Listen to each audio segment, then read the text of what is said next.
tell people, if you don't count the cattle ranching land, because Come just a little bit closer. cowboys don't walk on the land they drive. If you don't count that as having been walked on by a human being, about half the land in the field has never been walked on. That's a good thing. High fives.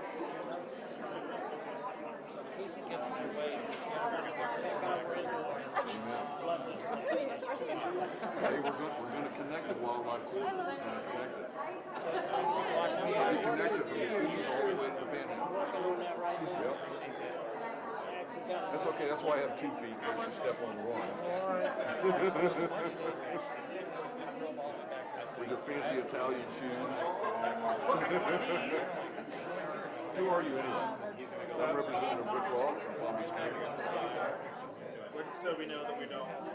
Just a feeling. I got interviewed by someone. Yeah. No, I don't have that conversation. I think you're gonna go a little south. Yep. No, you're good. Just so you guys know.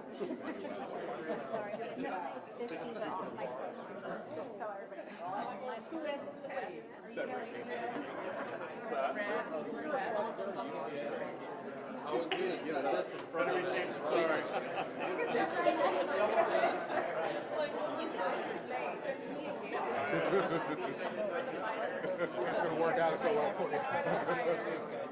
No doubt. You guys, that's what we call trench warfare.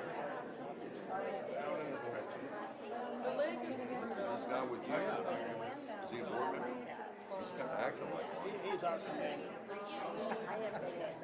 What do you mean he's your commander? He's actually the chair of the board?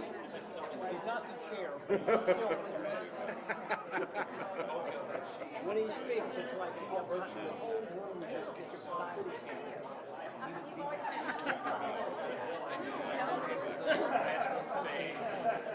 Right, Scott? Maybe sometimes. Baby alligator? Sometimes. Then invite him out and give him alligator wrap and see how big a boy he is. We took our last summer, project in our grandson. I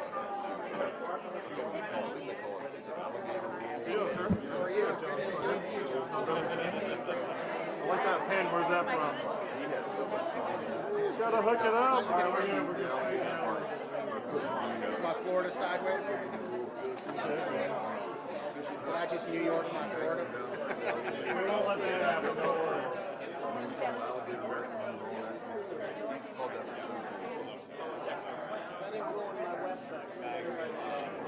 alligator rock.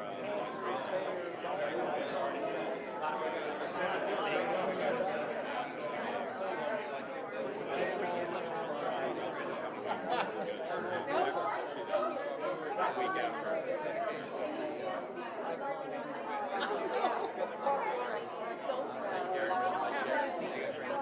what are you? What town do you like? You going to Okeechobee? Where were you born?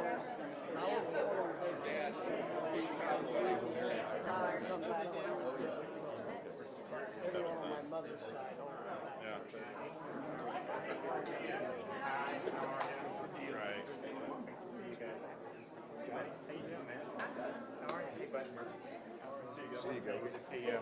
We're still in Palm Beach County, sir. What's that? We're still in Palm Beach County. I guess we are, right? The way it goes. Yeah. No. We're not in Marquette County. We are. Yeah. That's what I thought. Yeah. Because we went down for there. We got everybody? Okay. We're ready. This is the third time in a week. I know. Imagine that. Well, we're great to be here at Jonathan Dickinson State Park. I got a great cast of characters with me today, so I want to thank them for all that they are doing. I was just able to take a helicopter tour from Fort Myers over to Stewart. We went across Lake Okeechobee. We went up the Caloosahatchee and the St. Lucie rivers as we were coming down. We were very happy with 2019 and 2020 in terms of how the lake was managed by the Army Corps of Engineers. There was a desire and a plan to try to minimize harmful discharges over the summer months, which is obviously when we're at most risk to have algal blooms in our estuaries. And if you look, those last 2 years, I mean, we had very, very little in the way of harmful discharges during these summer months. Unfortunately, that's been a little bit different now this year. The lake is now 2.5 feet higher than it was in the previous 2 years. And so if you have normal type of rainy season in the state of Florida, that very well may precipitate the Army Corps doing some of these harmful discharges this summer. We are seeing evidence of blooms in and around the lake, and because of these high levels, we are assuming that the Corps is going to be discharging some of this water with a lot of algae content. Now, DEP and the South Florida Water Management District have been diligently monitoring water quality for evidence of blooms. They have been involved in the Pahokee Marina, which I know is still an ongoing issue. Our message going forward is the 19 and 20 approach to managing the lake was really much more effective than what we've seen. And as we go forward to develop a new manual, when we do the LOSUM, we want that to be done in a way that is going to put a premium on reducing or eliminating harmful discharges during the wet season, during the summer season. So we are urging the Army Corps to allow for the type of flexibility that was really done in 2019 and 2020 in the LOSUM to avoid harmful discharges in our estuaries and to improve lake management during the dry season. During the dry season, maybe St. Lucie doesn't necessarily want it, but Caloosahatchee wanted more water during the winter months. They could have taken a lot more than what they got. Obviously, sending water south, and there's infrastructure needs to go into that, but that's what you really want to be doing. Take advantage of the dry season. Take advantage of sending water when you don't have the algae to places that want the water. Keep the lake level lower so that you have the ability to absorb rainy season without doing these harmful discharges. And so I'm proud to be joined here by Brian Mass. I'm going to have him come up because I know he and I worked on this when we were in the Congress. And fortunately, my first 2 years as governor, the president did tell the Corps, knock out the discharges, do what you need to do that. And I think that was very successful. Of course, we want long-term solutions. We're putting huge amounts of money into our water resources and our water infrastructure. I mean, I did the executive order when I first came into office. During the last 2 years, we've initiated the final phase of the C-43 reservoir, nearing completion of the C-44 reservoir and stormwater treatment area. You see all the progress we're making on the Tamiami Trail. We were with a lot of these folks a few weeks ago. That's going to improve water flow south. And of course, the EAA reservoir is one of the most important Everglades restoration projects that will help us reduce harmful discharges and will also allow us to send more clean water south, and we've been huge supporters of that. We have made expediting that an important part of our administration, and we've tried to expedite the treatment wetland that will clean the water, as well as the reservoir that will store excess water from Lake O. And in my direction, South Florida Water Management District expedited the progress on the treatment wetland component, which the state is constructing, and the district began constructing the stormwater treatment area last year, 12 months ahead of schedule, and so we anticipate that completed hopefully by 2023. And then just last month, South Florida Water Management District executed a project partnership agreement with the Army Corps, bringing us one step closer to beginning construction of the 10,500-acre above-ground water storage reservoir built by the Army Corps. Again, that is a federal project, not something that the state has control over, but we are doing what we can. We do believe that the LOSUM gives us an opportunity to get this on a firmer foundation. There's a lot of stuff. We're happy to invest resources in this, and we're doing billions of dollars over the course of my administration. But managing the lake better, that doesn't cost you anything. I mean, you can do it and really avoid some of the damage that we're trying to avoid. So we're fortunate to have a lot of champions here with us. We are glad that we have money available. I mean, when there are algal blooms, we have the ability to put some technology on the target. You didn't have that 4 or 5 years ago. You now have more tools at our disposal, and we're hoping that the President puts in the full funding request for Everglades restoration in his next fiscal year budget. We did do very well under President Trump. We have a chance to take it to the next level now under the Biden administration. So I want to let Brian Mast come up and say a few things. We'll hear from a few more people. Thank you, Governor. Appreciate it. Look, the reason we love our governor is because his most important sense is common sense. We spoke about it a couple of years ago and said, if every year the Corps comes to us and says the lake is too high as we have hurricanes on the horizon, then let's use a little common sense and bring that lake a little bit lower. And for the last couple of years, we didn't have these harmful discharges. We didn't have a Lake Okeechobee that prior to even entering summer reached these extremely toxic levels, which is what we have right now with a year that the Corps of Engineers came to us before we even exited the last hurricane season and said, we're not going to manage the next year the same. We're not going to work to lower the levels of Lake Okeechobee like we did in these other successful years. They went into this with the wrong game plan. This summer, this approach to summer, not even into the hottest time of the year yet, shows that it was a totally incorrect way to go out there and manage the lake. And as the governor pointed out, this is the one way to fix these problems that we don't have to spend a dollar. You don't have to get a dollar out of Washington or Tallahassee or anywhere else to fix it in that way. It was successful before. The Corps needs to go back to using common sense, lower the levels of that lake before they get into hurricane season, give it more room, give it a chance for those nutrients, those plants to get the sunlight that they need on the bottom of that lake so that that lake can work the way that it's supposed to, and we will have a better summer for everybody across the state of Florida. Thank you, Governor, for letting me have him. Okay, we've got, who else do we have? Chauncey. Thanks, Governor. My name's Chauncey Goss. It's an honor to serve as the chairman of the South Florida Water Management District, and I'm delighted to have some of the governing board with me here today, as well as some of our staff. And I want to thank Governor DeSantis for taking the time to visit both the Caloosahatchee and the St. Lucie rivers today, as well as Lake Okeechobee. I'm from Sanibel over on the other side on the Gulf Coast, and I'm all too familiar with the harm that the Lake Okeechobee discharges can do to our communities, just like you are here. Both the east and the west coast of our state suffer when toxic algae comes barreling down the Caloosahatchee and St. Lucie rivers, particularly in 2016, and then we saw it again in 2018. And then we had Governor Ron DeSantis. He took office and he made a promise to do more for Florida's environment, and he kept that promise. Here we stand 2 years later, and I'm proud of all that we've been able to do and all the progress that's been made across South Florida because of his leadership. There are two major things that need to be done, both to improve the health of the lake and to reduce damaging discharge once and for all. The first is projects have to be built around the lake. Those are storage projects. We're working on them. And the second, the Corps must improve how the lake is managed. Thanks to the governor's leadership in Tallahassee and support from our legislators, many of who are here today, Florida has dedicated more than $2 billion with a B in Everglades projects and water quality since the governor took office. And thanks to the governor's support, the Florida Department of Environmental Protection, the South Florida Water Management District, we finished our part of the East Reservoir, the C-44. We entered into the final construction contract for the C-43 reservoir on the west coast, and we're ahead of schedule on the southern reservoir, the EAA reservoir, down south of the lake.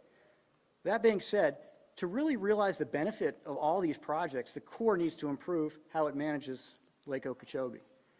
The status quo of lake management that uses the estuaries as a de facto dumping ground for excess lake water, it needs to stop. We can no longer view the estuaries as a zero-risk discharge option. We've seen firsthand the lives and the businesses that have been impacted by those discharges, and we need to have carefully assess and manage the impact discharges have to our environment, to our economy, and to our health.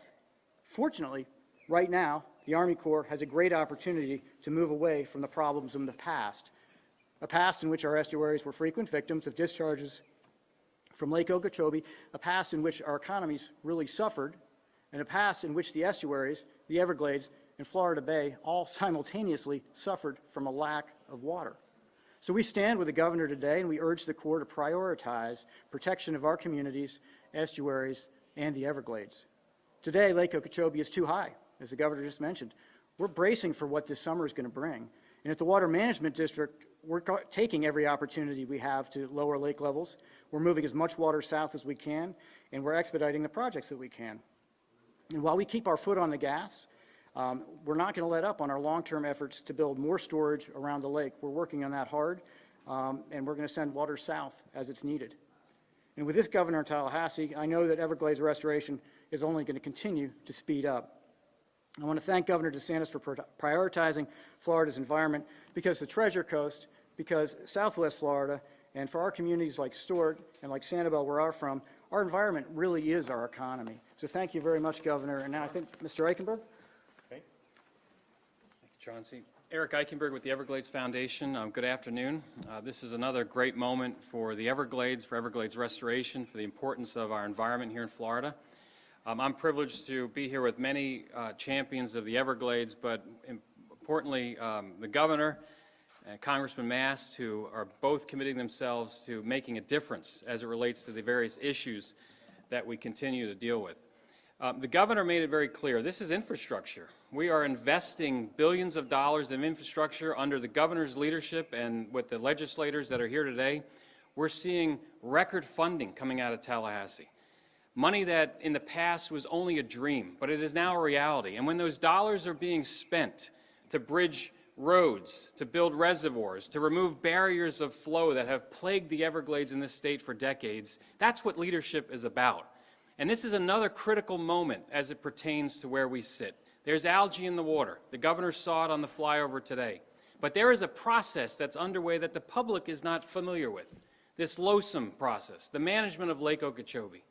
The foundation and others call on the colonel to pick a plan that delivers water to the south during the dry season, during the dry months. Let's send water south. As the governor has said countless times, send water south to the Keys, to Florida Bay.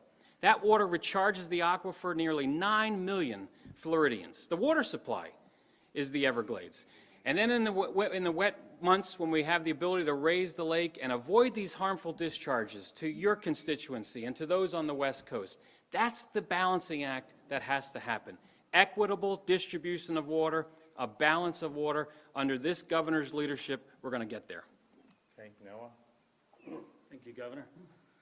My name is Noah Valenstein. I have the privilege of serving as Secretary for the Florida Department of Environmental Protection, and welcome to one of our award-winning state parks. I'll mention this as a side note. I think the thing I love about the governor most is that everyone here probably has reached out to the governor in one way, shape, or form, talked about local environmental issues, and he's already here getting a briefing, not wanting a briefing in Tallahassee, but actually out in the helicopter, seeing it on the water. I can't tell you what a difference that means for an agency responsible for the environment to have a governor like that who wants to get out, be on the ground, see the impact. It was the governor's second day in office that he set what was an audacious goal at the time, $625 million a year for water quality. You heard the governor just ask the federal government for $725 million for Everglades. Seems like an audacious ask. Until you realize that we've already been successful, thanks to the governor's leadership, every year getting more than $625 million. This year's budget is going to be especially exciting for the agency. We saw more than a $2 billion increase in environmental funding this year alone. With the governor's leadership, Florida recognizes the environment is worth investing in, and we hope the federal government does too, and we look forward to seeing an appropriation like that. As the congressman mentioned, it's not all about money though, right? It's about our scientists on the water. It was about rebuilding our monitoring network. It's about rebuilding enforcement, making sure that we're out doing inspections. Our agency has now had the chance to do more water quality inspections in a single year than we'd ever been able to do before.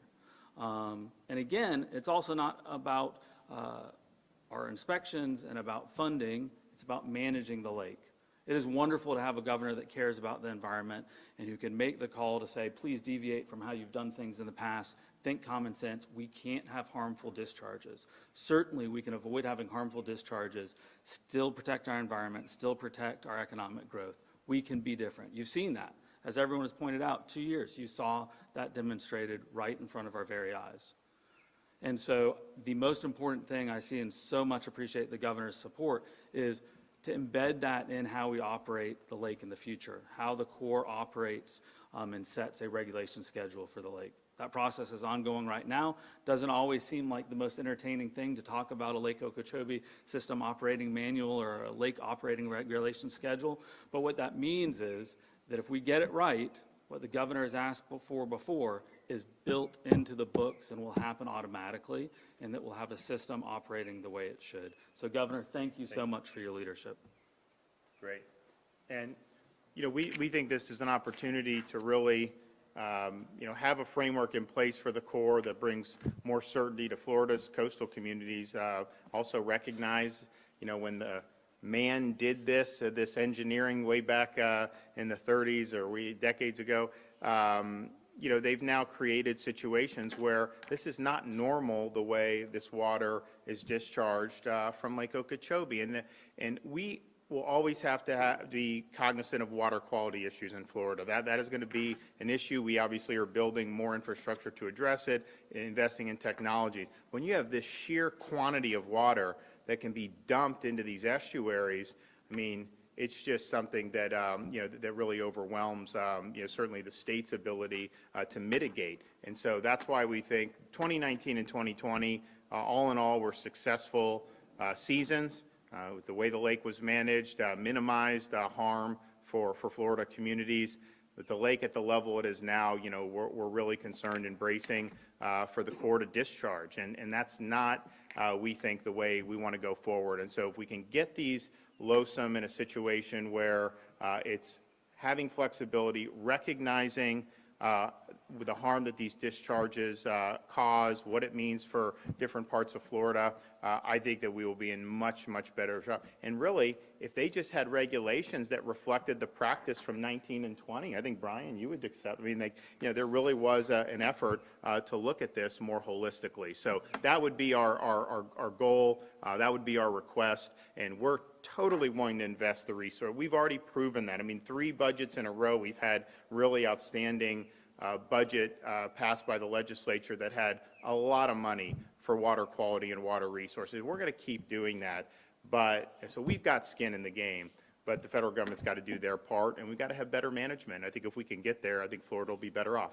Take a question or two before I leave. Can you describe the algae today? What do you think? You know, it was interesting. There were definitely some patches. There were some, I thought I was going to see more in some other areas. Maybe that's a good sign. I think the folks we were with on the helicopter said that it probably is better than it was last week. But, you know, look, at the end of the day, it's only going to get hotter, and we know that that is more prime for algae. We did see the wind, I think, blowing when we were on the eastern coast of Lake Okeechobee, eastern side. We did see it blowing in the other direction, which tends to blow the algae out, and it dissipates. When it goes the other way, it really cakes on against the shore. We have now, because we have resources, there are some algicide treatments that are used. Now, if you have the streaky algae, I think that the Water Management District thinks that that's been relatively effective. The problem is if it gets to be very cakey and you put that on, it basically just sits on top of it. It's not really going to do the job, so you really got to just vacuum it out. So when it's streaky, if you could apply that, they seem to think that it's been successful. Governor, on the pandemic, is it your opinion that the state has made it through the pandemic to the other side of this as of today? So here's the COVID does not just go away. There's 1918 flu that's still around. I would say if you look at what's happened in Florida, our peak for hospitalized patients was July. And so you have seasonal ups and downs, but it's been much lower, certainly in the spring than it was in the summer. I've said I think it's going to be very low throughout most of the country in in May. What then we have to look for is think back to last year. What was the COVID season in the Sun Belt? It was the end of June into July. We had a peak. It was a sharp epidemic spike because we didn't have vaccines. We didn't have very much population immunity. So if we continue doing well, look, we've done well with senior vaccines. I think that as you get younger, there's been a little bit more hesitancy to take the vaccine. And so they're available. We obviously, you know, are advocating folks, particularly, look, if you are elderly, most of the elderly, fortunately, we've got counties that over 90% of the seniors have done. Statewide, we're in the 80%, 80-something% for seniors that have gotten shots. That's very good.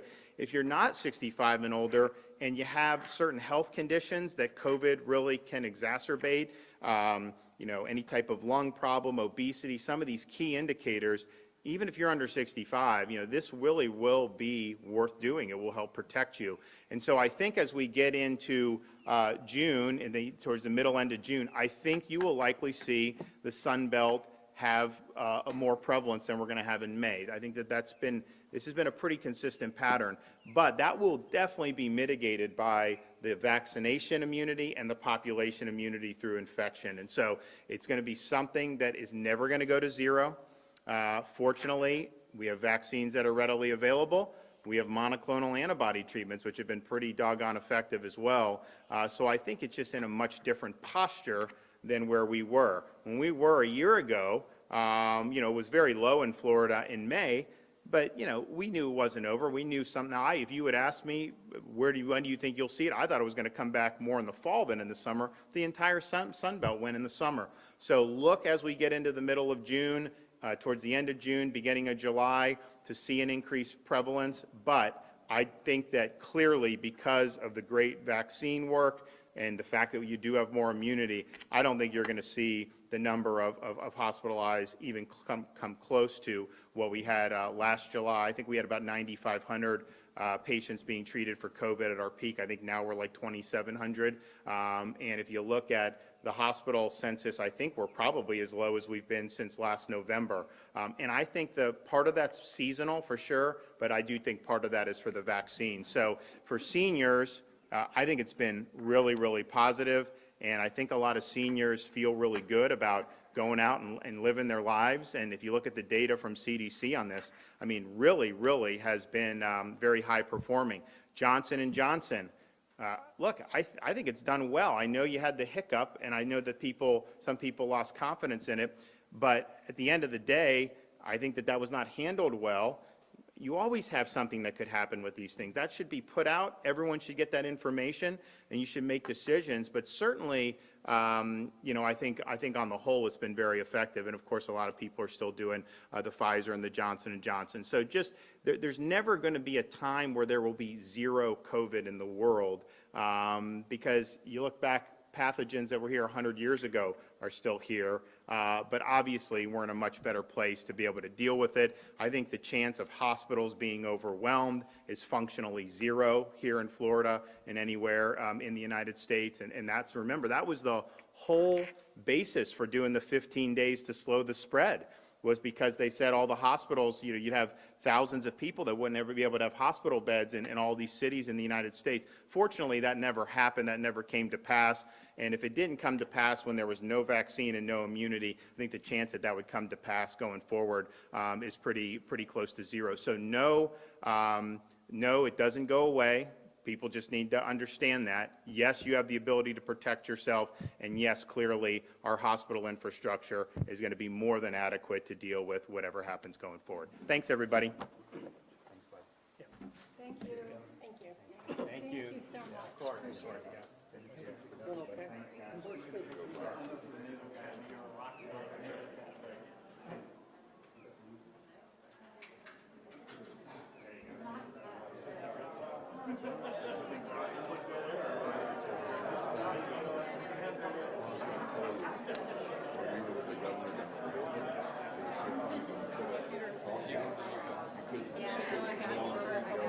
Yeah, you can still Yeah, it's so big.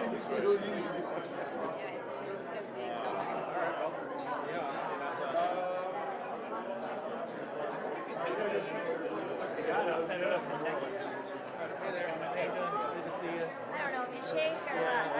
I do, but You too? yeah, can't complain. Staying busy. Staying busy. Yeah.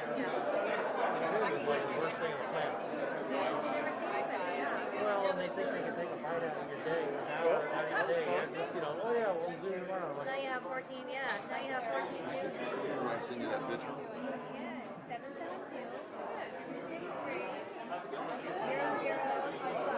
All right. We're going. My niece lives in Colorado, and I'm going. I do have it. Stacy has it. Let me see if I have yours. So I'm going. Can you get on my Wi-Fi?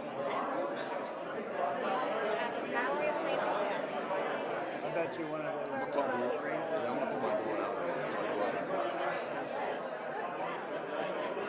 he's I've been following Rocky on Facebook. Our mutual friend is out traveling the world now. I don't know how many more countries he has to go, but he's gonna make all of them. He's so excited to get back out there. Amazing guy. Well, I'm up for re-election next year, and I said, you have to do my campaign, so you better come. Oh, he told me 2 years ago he was gonna retire. He said, you can't retire until I retire. Yeah, that's what I kept saying. One more campaign, one more campaign. I mean, my campaign is a little easier. I'll send that picture, please.